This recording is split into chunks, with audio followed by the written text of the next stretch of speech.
रायगड, महाराष्ट्रासह देश विदेशातील ताज्या बातम्या पाहण्यासाठी मॅक्स इंडिया लाईव्ह चॅनलला सबस्क्राईब करा आणि बेल आयकॉन दाबायला विसरू नका.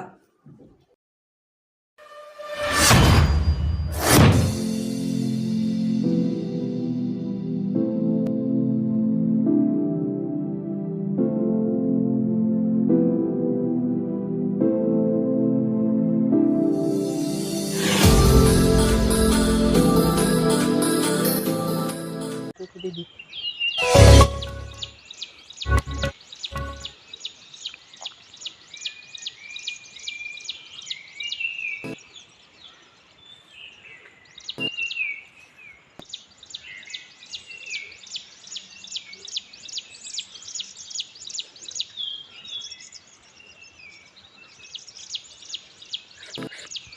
दीदी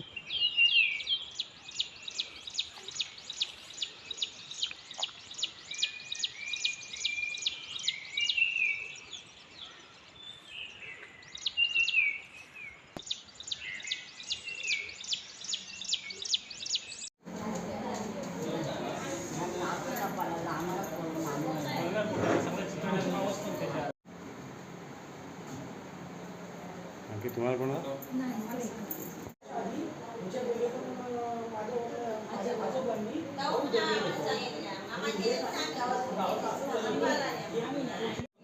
सचिन चिखले गाव निवे.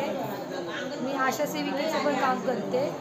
आम्ही पूजेसाठी गेलेलो वडाची पूजा करण्यासाठी. तर तिथे पहिलं पूजा आम्ही 5-6 जणींनी पूजा केली आणि त्यानंतर मग 2-4-5 जणी आल्या तर आणि त्या पूजा वगैरे करत होत्या आणि आमचे मामा आहेत ते नारळ फोडण्यासाठी आले. तर ते नारळ फोडत होते ना, तर त्या डायरेक्ट सुरुवातच झाली मधमाशा येण्याची आणि मग कामाला सुरुवात केली चावायला.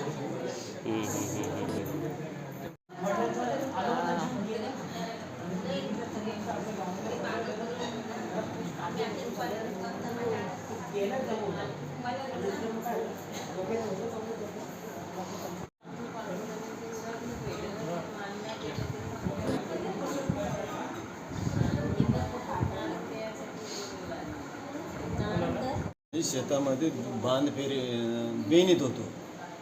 तिथपासून काही 100 फुटाच्या अंतरावर महिला ओढ पूजत होत्या. त्यांनी मला हाक मारली, कारण पुरुष मंडळी कोण नाही, तर मला आमचं नारळ फोडून द्या. ठीक आहे. मग मी माझ्या हातातलं काम ठेवलं आणि ते नारळ फोडायला गेलो आणि मग आम्ही म्हणलं सगळे नमस्कार करा आणि मग मी नारळ फोडायला सुरुवात करणार, नारळ आपटणार, एवढ्यामध्ये आल्या माश्क्यात माझ्या एकदम तोंडावर बसल्या. मला काही समजलं नाही.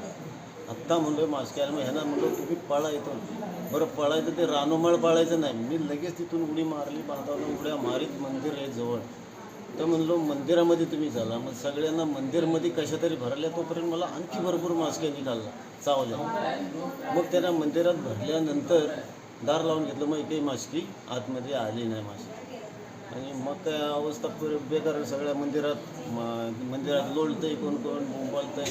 पण लगेच आमच्या अशी सेविका त्यांना म्हणलं चिकनी तुम्ही पहिला ॲम्ब्युलन्सला फोन करा, कोल्हापूर पोलीस, कारण इथं एखाद्याचा जीव जाण्याची शक्यता अवस्थाच बिकट होती.